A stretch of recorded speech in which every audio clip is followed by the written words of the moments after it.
ಶ್ರೀ ಗಣಪತಿ ಶಾರದಾ ಗುರುಭ್ಯೋ ನಮಃ. ಉತ್ತರಂ ಯತ್ ಸಮುದ್ರಸ್ಯ ಹಿಮಾದ್ರೇಶ್ಚೈವ ದಕ್ಷಿಣಂ ವರ್ಷಂ ತದ್ಭಾರತಂ ನಾಮ ಭಾರತೀಯತ್ರ ಸಂತತಿ. ಶ್ರೋತೃಗಳಿಗೆ ಶ್ರೀ ಸ್ಕಾಂದ ಮಹಾಪುರಾಣದ 3ನೆಯ ಬ್ರಹ್ಮಖಂಡದ ಸೇತು ಮಹಾತ್ಮ್ಯದಲ್ಲಿ ಕದ್ರುಕೃತ ಛಲದೋಷ ಶಾಂತಿ ಕಥಾ ವರ್ಣನವೆಂಬ 38ನೆಯ ಅಧ್ಯಾಯಕ್ಕೆ ಸ್ವಾಗತ. ಋಷಿಗಳು ಕೇಳುತ್ತಾರೆ, ಎಲೈ ಸೂತನೆ, ಕದ್ರುವು ಕ್ಷೀರಕೊಂಡ ಸ್ನಾನದಿಂದ ಹೇಗೆ ಮುಕ್ತಳಾದಳು? ಅವಳು ಪಾಪವನ್ನು ಆಚರಿಸಲು ನಿಶ್ಚಯಿಸಿ ಸವತಿಗೆ ಹೇಗೆ ಮೋಸ ಮಾಡಿದಳು?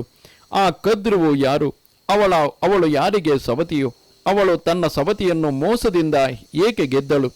ದಯಾಳವಾದ ಸೂತನೆ, ಇದನ್ನು ಶ್ರದ್ಧೆಯಿಂದ ಕೇಳುವ ನಮಗೆ ಹೇಳು.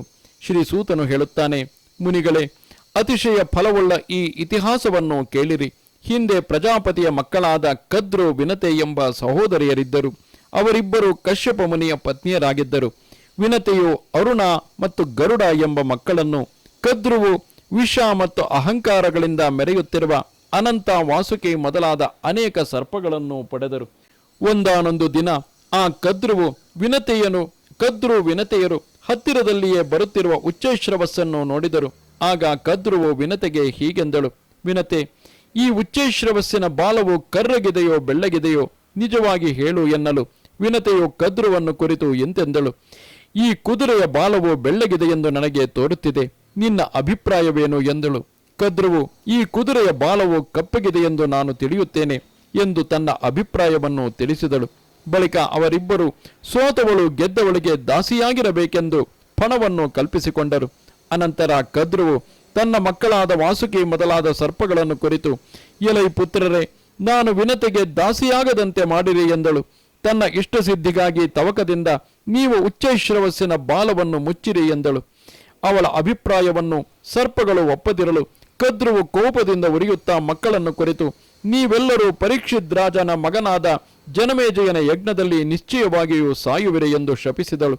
ಹೀಗೆ ತಾಯಿಯು ಶಾಪ ಕೊಡಲು ಕರ್ಕೋಟಕನು ಹೆದರಿ ಅವಳ ಅಡಿಗಳಿಗೆರಗಿ, ಅಮ್ಮ, ನಾನು ಉಚ್ಚೈಶ್ರವಸ್ಸಿನ ಬಾಲವನ್ನು ಕಾಡಿಗೆಯಂತೆ ಕಪ್ಪು ಮಾಡುವೆನು, ನೀನು ಹೆದರಬೇಡ ಎಂದನು. ಅನಂತರ ಅವನು ಉಚ್ಚೈಶ್ರವಸ್ಸಿನ ಬಾಲವನ್ನು ತನ್ನ ಶರೀರದಿಂದ ಮುಚ್ಚಿ ಕಾಡಿಗೆಯಂತೆ ಕಪ್ಪು ಮಾಡಿದನು. ಬಳಿಕ ದಾಸ್ಯದಲ್ಲಿ ಪಣ ಮಾಡಿಕೊಂಡ ವಿನತಾ ಕದ್ರುಗಳು ಇಂದ್ರನ ಕುದುರೆಯಾದ ಉಚ್ಚೈಶ್ರವಸ್ಸನ್ನು ನೋಡಲು ಹೋದರು.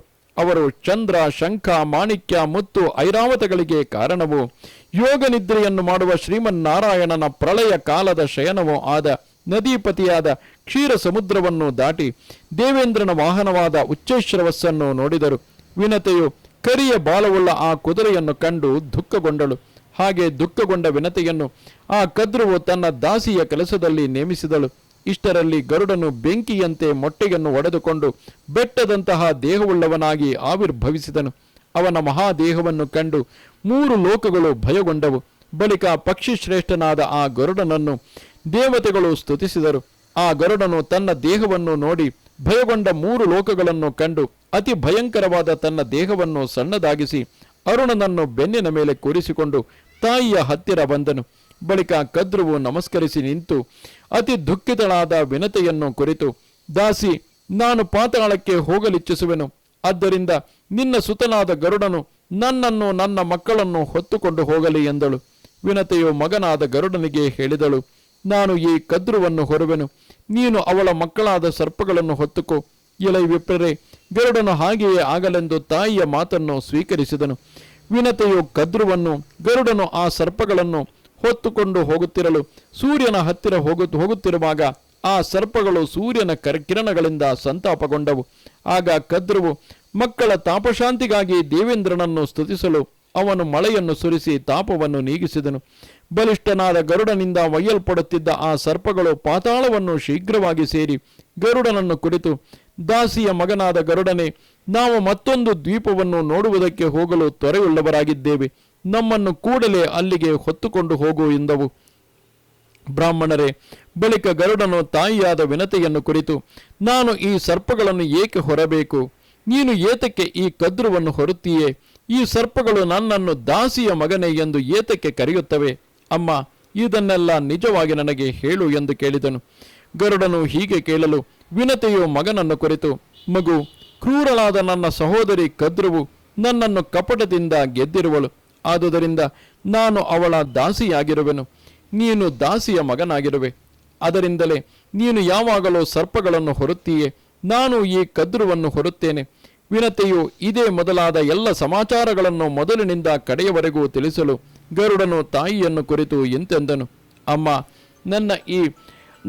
ನಿನ್ನ ಈ ದಾಸ್ಯದ ಬಿಡುಗಡೆಗೆ ನಾನೀಗ ಏನನ್ನು ಮಾಡಬೇಕು?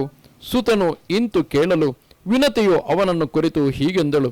ಗರುಡ, ನೀನು ಸರ್ಪಗಳನ್ನು ಕುರಿತು ನಿಮ್ಮ ತಾಯಿಯ ದಾಸ್ಯವನ್ನು ನೀಗುವುದಕ್ಕಾಗಿ ನಾನು ನಿಮ್ಮ ತಾಯಿ ಕದ್ರುವಿಗೆ ಏನು ಮಾಡಬೇಕು ಹೇಳಿರಿ ಎಂದು ಕೇಳು. ಹೀಗೆ ವಿನತೆಯು ಹೇಳಲು ಅದರಂತೆ ಗರುಡನು ಹೋಗಿ ಸರ್ಪಗಳನ್ನು ಕೇಳಲು ಆ ಸರ್ಪಗಳು ಗರುಡನನ್ನು ಕುರಿತು ಹೀಗೆಂದವು. ಗರುಡ, ನೀನು ದೇವಲೋಕದಿಂದ ಅಮೃತವನ್ನು ತಂದ ಕೂಡಲೇ ನಿನ್ನ ತಾಯಿಯ ದಾಸ್ಯವು ನೀಗುವುದು. ಬಳಿಕ ಗರುಡನು ತಾಯಿಯ ಬಳಿಗೆ ಬಂದು ನಮಸ್ಕರಿಸಿ, ಅಮ್ಮ, ಅಮೃತವನ್ನು ತರಲು ಹೋಗುತ್ತಿರುವ ನನಗೆ ಏನಾದರೂ ಭಕ್ಷ್ಯವನ್ನು ಕೊಡು ಎಂದು ಕೇಳಿದನು. ಅವಳು, ಮಗು, ಸಮುದ್ರದ ಮಧ್ಯದಲ್ಲಿ ಕೆಲವು ಜನ ಬೇಡರಿದ್ದಾರೆ. ನೀನು ಅವರನ್ನು ತಿಂದು ಅಮೃತವನ್ನು ಇಲ್ಲಿಗೆ ತೆಗೆದುಕೊಂಡು ಬಾ. ಅಲ್ಲಿ ಒಬ್ಬ ಬೇಡ ಸ್ತ್ರೀಯ ಸಂಘದಲ್ಲಿ ನಿರತನಾದ ಕಾಮುಕ ಬ್ರಾಹ್ಮಣನಿರುವನು. ನೀನು ತಿನ್ನುತ್ತಿರುವಾಗ ಕಂಠವನ್ನು ಬ್ರಹ್ಮ ತೇಜಸ್ಸಿನಿಂದ ಸುಡುವ ಅವನನ್ನು ಬಿಟ್ಟು ಬಿಡು. ವಾಯು ಮೊದಲಾದ ದಿವಿಜರು ನಿನ್ನ ರೆಕ್ಕೆ ಮೊದಲಾದ ಅವಯವಗಳನ್ನು ಕಾಪಾಡಲಿ. ಹೀಗೆ ತನ್ನ ತಾಯಿಯ ಆಶೀರ್ವಾದವನ್ನು ಪಡೆದು ಗರುಡನು ವ್ಯಾಧರ ಮನೆಯನ್ನು ಸೇರಿ ಅವರನ್ನು ತಿನ್ನುತ್ತಿರಲು ಅವನ ತೆರೆದ ಬಾಯಿಯನ್ನು ಬೇಡರು ಬೆಟ್ಟದ ಗುಹೆಯನ್ನು ಪಕ್ಷಿಗಳು ಹೋಗುವಂತೆ ಪ್ರವೇಶಿಸಿದರು. ಮುನಿವರಿಯರೇ, ಬಳಿಕ ಆ ಬ್ರಾಹ್ಮಣನು ಅವನ ಕಂಠವನ್ನು ಸೇರಿದನು. ಗರುಡನ ಕಂಠವನ್ನು ಸುಡುತ್ತಿರುವ ಬ್ರಾಹ್ಮಣನನ್ನು ಕುರಿತು, ವಿಪ್ರ, ನೀನು ಪಾಪಿಯಾದರೂ ಕೊಲ್ಲಲರ್ಹನಲ್ಲ, ಆದುದರಿಂದ ಹೊರಗೆ ಹೊರಡು ಎಂದನು. ಆಗ ಬ್ರಾಹ್ಮಣನು ಗರುಡನನ್ನು ಕುರಿತು, ನನ್ನ ಭಾರ್ಯೆಯಾದ ಕಿರಾತಿಯನ್ನು ನನ್ನೊಡನೆ ಹೊರಗೆ ಬಿಡು ಎಂದನು. ಗರುಡನು ಹಾಗೆಯೇ ಆಗಲೆಂದು ಆ ಬ್ರಾಹ್ಮಣನನ್ನು ಪತ್ನಿಯೊಡನೆ ವಮನ ಮಾಡಿದನು. ಬ್ರಾಹ್ಮಣನು ಕಿರಾತಿಯೊಡನೆ ಇಷ್ಟ ಬಂದ ದೇಶಕ್ಕೆ ತೆರಳಿದನು. ಬಳಿಕ ಗರುಡನು ಬೇಡರನ್ನು ತಿಂದು ವೇಗದಿಂದ ತನ್ನ ತಂದೆಯಾದ ಕಶ್ಯಪನನ್ನು ಸಮೀಪಿಸಿದನು. ಅವನು, ಎಲ್ಲಿಗೆ ಹೋಗುತ್ತೀಯೇ ಎಂದು ಕೇಳಲು ಗರುಡನು ಅವನನ್ನು ಕುರಿತು ಇಂತೆಂದನು. ತಾಯಿಯ ದಾಸ್ಯದ ಬಿಡುಗಡೆಗಾಗಿ ಅಮೃತವನ್ನು ತರಲು ಬಂದಿರುವೆನು. ಅನೇಕ ಕಿರಾತರನ್ನು ತಿಂದರೂ ನನಗೆ ತೃಪ್ತಿಯಾಗಲಿಲ್ಲ. ಮುನಿಯೇ, ಹಸಿವು ನನ್ನನ್ನು ಯಾವಾಗಲೂ ಬಹಳವಾಗಿ ಪೀಡಿಸುತ್ತಿದೆ. ಅದನ್ನು ಪರಿಹರಿಸುವ ಭಕ್ಷ್ಯವನ್ನು ನನಗೆ ಕೊಡು.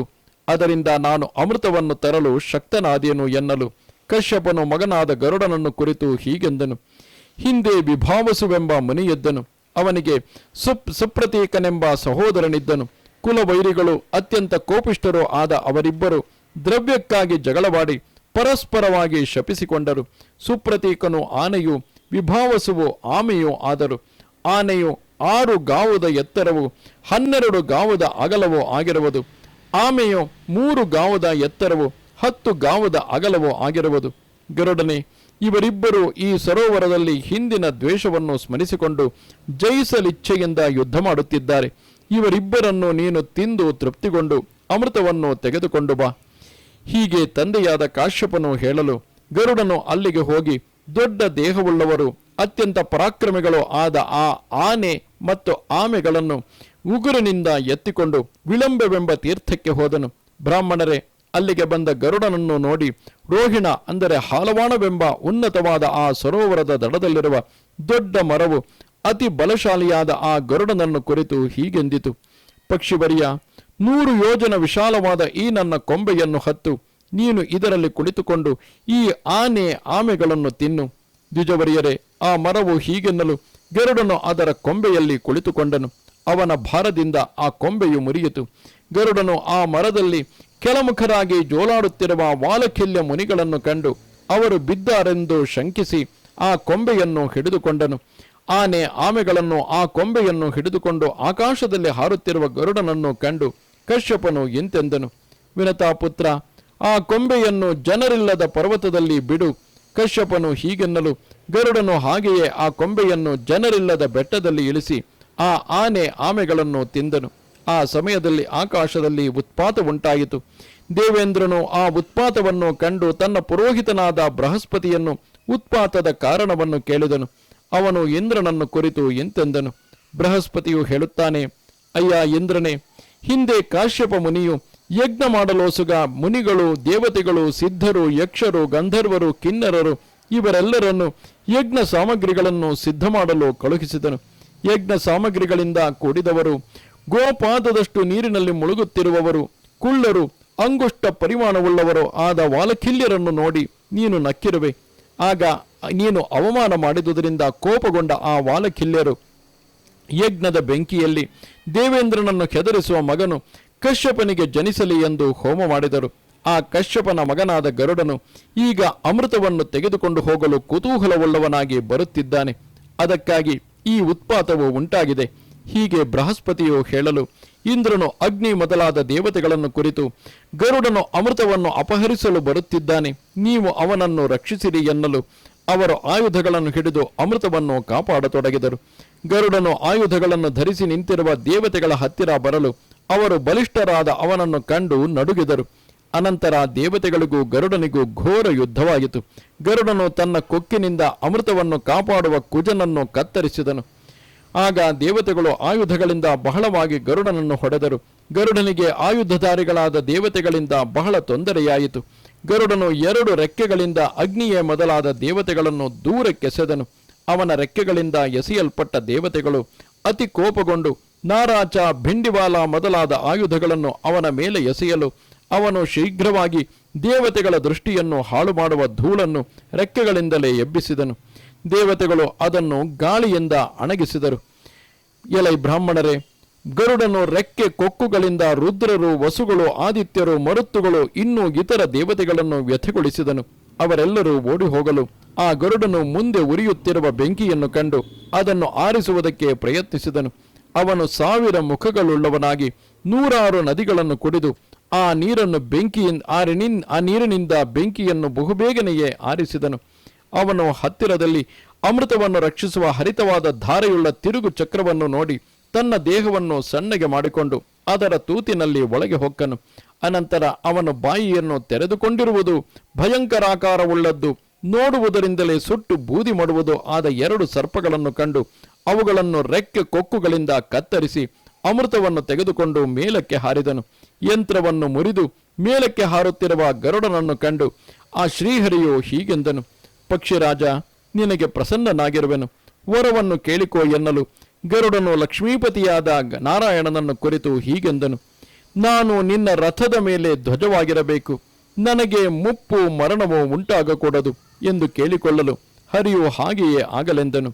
ಗರುಡನು ಹರಿಯನ್ನು ಕುರಿತು, ನೀನು ನನ್ನಿಂದ ವರವನ್ನು ಕೇಳಿಕೋ ಎಂದು ಹೇಳಲು ವಿಷ್ಣುವು, ನೀನು ನನ್ನ ವಾಹನನಾಗು, ನನ್ನ ರಥದ ಮೇಲೆ ಧ್ವಜವಾಗಿರು ಎಂದು ಕೇಳಿಕೊಂಡನು. ಗರುಡನು ಹಾಗೆಯೇ ಆಗಲೆಂದು ವಿಷ್ಣುವನ್ನು ಕುರಿತು ಹೇಳಿದನು. ಬಳಿಕ ಗರುಡನು ಅಮೃತವನ್ನು ಅಪಹರಿಸಿದುದನ್ನು ಕೇಳಿ ದೇವೇಂದ್ರನು ವೇಗದಿಂದ ಅವನನ್ನು ಅಟ್ಟಿಸಿಕೊಂಡು ಹೋಗಿ ಅವನ ರೆಕ್ಕೆಗೆ ವಜ್ರಾಯುಧವನ್ನು ಎಸೆದನು. ಗರುಡನು ನಕ್ಕು ಇಂದ್ರನನ್ನು ಕುರಿತು ಇಂತೆಂದನು, ದೇವೇಂದ್ರ, ನಿನ್ನ ವಜ್ರಾಯುಧವು ಬೀಳುವುದರಿಂದ ನನಗೇನೂ ನೋವಾಗಲಿಲ್ಲ, ಆದರೂ ನಿನ್ನ ವಜ್ರಘಾತವು ಸಫಲವಾಗಲಿ.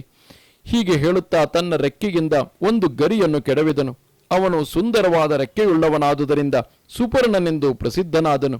ಆ ಗರುಡನು ಚಿನ್ನದ ಕಾಂತಿಯುಳ್ಳವನಾಗಲು ಎಲ್ಲರೂ ಅಚ್ಚರಿಗೊಂಡರು. ಬಳಿಕ ಅವನು ದೇವೇಂದ್ರನನ್ನು ಕುರಿತು ಹೀಗೆಂದನು, ದೇವೇಂದ್ರ, ನನಗೆ ನಿನ್ನೊಡಗೂಡಿದ ಚರಾಚರ ಜಗತ್ತನ್ನು ಸಂಪೂರ್ಣವಾಗಿ ಹೊರಲು ಶಕ್ತಿಯಿದೆ. 1000 ಇಂದ್ರರು ಬಂದರೂ ಯುದ್ಧದಲ್ಲಿ ನನ್ನನ್ನು ಹಿಡಿಯಲಾರರು.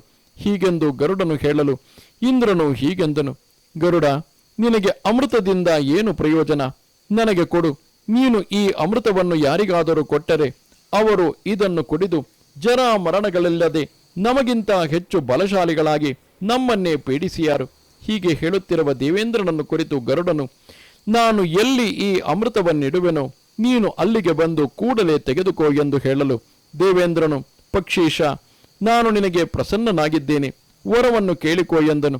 ಗರುಡನು ಇಂದ್ರನನ್ನು ಕುರಿತು, ನನ್ನ ತಾಯಿಯ ದಾಸ್ಯದ ವಿಷಯದಲ್ಲಿ ಕಪಟವನ್ನಾಚರಿಸಿದ ಹಾವುಗಳು ಯಾವಾಗಲೂ ನನಗೆ ಭಕ್ಷ್ಯಗಳಾಗಲಿ ಎಂದು ವರವನ್ನು ಕೇಳಿಕೊಳ್ಳಲು ಇಂದ್ರನು ಹಾಗೆಯೇ ಆಗಲೆಂದನು. ಬಳಿಕ ಗರುಡನು ಅಮೃತವನ್ನು ಹೊತ್ತುಕೊಂಡು ಹೋದನು. ಹೋಗುತ್ತಿರುವ ಅವನನ್ನು ಇಂದ್ರನು ಹಿಂಬಾಲಿಸಿದನು. ಬ್ರಾಹ್ಮಣ ವರಿಯರೇ, ಅಮೃತವನ್ನು ಒಯ್ಯುವುದರಲ್ಲಿ ಕುತೂಹಲವುಳ್ಳ ಆ ಗರುಡನು ತಾಯಿಯ ಬಳಿಗೆ ಬಂದು ಸರ್ಪಗಳನ್ನು ಕುರಿತು ಇಂತೆಂದನು, ಎಲೈ ಸರ್ಪಗಳೇ, ನಾನು ಅಮೃತವನ್ನು ಈಗ ದರ್ಭೆಗಳಲ್ಲಿ ಇಡುವೆನು. ನೀವು ಮಿಂದು ಪರಿಶುದ್ಧರಾಗಿ ಒಮ್ಮನಸ್ಸಿನಿಂದ ಅದನ್ನು ಕುಡಿಯಿರಿ. ನಮ್ಮ ತಾಯಿಯಾದ ವಿನತೆಯು ದಾಸ್ಯದಿಂದ ಮುಕ್ತಳಾಗಲಿ ಎನ್ನಲು ಆ ಸರ್ಪಗಳು ಗರುಡನನ್ನು ಕುರಿತು ಹಾಗೆಯೇ ಆಗಲೆಂದವು. ಬ್ರಾಹ್ಮಣರೇ, ವಿನತೆಯು ಆಗಲೇ ದಾಸ್ಯದಿಂದ ಬಿಡುಗಡೆಯನ್ನು ಹೊಂದಿದಳು. ಆ ಸರ್ಪಗಳು ಅಮೃತವನ್ನು ಕುಡಿಯಲೋಸುಗ ಸ್ನಾನ ಮಾಡಲು ಹೊರಟವು. ಆ ಸಮಯದಲ್ಲಿ ದೇವರಾಜನು ಅಮೃತವನ್ನು ತೆಗೆದುಕೊಂಡು ಹೊರಟು ಹೋದನು. ಸರ್ಪಗಳು ಸ್ನಾನ ಮಾಡಿ ಮರಳಿ ಬಂದು ಅಲ್ಲಿ ಅಮೃತವನ್ನು ಕಾಣದೆ ಅದನ್ನು ಇಟ್ಟಿದ್ದ ದರ್ಭೆಗಳನ್ನು ನೆಕ್ಕೆದವು. ಸರ್ಪಗಳ ನಾಲಿಗೆಯು ದರ್ಭೆಗಳ ತುದಿಯಿಂದ ಸೀಳಿದ್ದರಿಂದ ಅದು ಮೊದಲುಗೊಂಡು ಅವು 2 ನಾಲಿಗೆಗಳನ್ನು ಹೊಂದಿರುವ ದ್ವಿಜಿಹ್ವಗಳೆಂಬ ಹೆಸರನ್ನು ಪಡೆದವು. ಅಮೃತದ ಸಂಬಂಧದಿಂದ ದರ್ಭೆಗಳು ಪವಿತ್ರವಾದವು. ಗರುಡನು ತನ್ನ ತಾಯಿಯಾದ ವಿನತೆಯ ದಾಸ್ಯವನ್ನು ಕಳೆದು ಕಪಟದಿಂದ ಅವಳನ್ನು ಸೋಲಿಸಿದ ಕದ್ರುವನ್ನು ಕೋಪದಿಂದ ಶಪಿಸಿದನು. ಕದ್ರು, ನೀನು ನನ್ನ ತಾಯಿಯನ್ನು ಮೋಸದಿಂದ ಗೆದ್ದುದರಿಂದ ಪತಿಯ ಸೇವೆಗೆ ಅರ್ಹಳಾಗದಿರು. ಆ ಗರುಡನು ಹೀಗೆ ಕದ್ರುವನ್ನು ಶಪಿಸಿ ಸ್ವೇಚ್ಛೆಯಿಂದ ಹೊರಟು ಹೋಗಲು ಕದ್ರು ವಿನತೆಯರು ಪತಿಯಾದ ಕಶ್ಯಪನ ಬಳಿಗೆ ಹೋದರು. ಕಶ್ಯಪನು ಕದ್ರುವಿನಲ್ಲಿ ವಿಮುಖನಾಗಿ ಕೋಪದಿಂದ ಹೀಗೆಂದನು, ಕದ್ರು, ನೀನು ಮೋಸದಿಂದ ವಿನತೆಯನ್ನು ಗೆದ್ದಿರುವೆ.